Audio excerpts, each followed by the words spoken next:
চট্টগ্রামে অনুষ্ঠিত হলো আর্থ সামাজিক উন্নয়নে জাকাতের ভূমিকা শীর্ষক সেমিনার। সকালে নগরের একটি হোটেলে এই সেমিনারের আয়োজন করে সোয়াব ফাউন্ডেশন। সোয়াব ফাউন্ডেশনের চেয়ারম্যান এস.এম. রাশিদুজ্জামানের সভাপতিত্বে সেমিনারে প্রবন্ধ উপস্থাপন করেন এটিএন বাংলার ইসলামিক ডিভিশনের ভাইস প্রেসিডেন্ট অধ্যাপক আ.ন.ম রশিদ আহমেদ।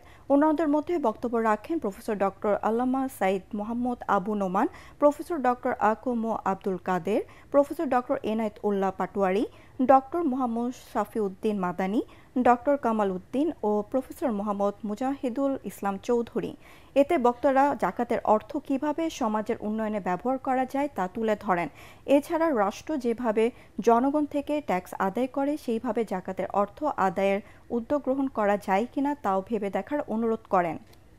যদি যাকাত দেন সেখানে আপনাদের কোনো নোট দেন যে আমার এই যাকাতের অর্থ দিয়ে ওই এলাকায় এই প্রকল্প করা হবে, আমরা আপনার আল মুসলিমুন আলা শুরুতিহি, আপনাদের যে শর্ত, শুধু প্রস্তাবনা বলবো, শর্ত অনুযায়ী আমরা কাজ করব, এই প্রতিশ্রুতি আমি আপনাদের সামনে দিচ্ছি।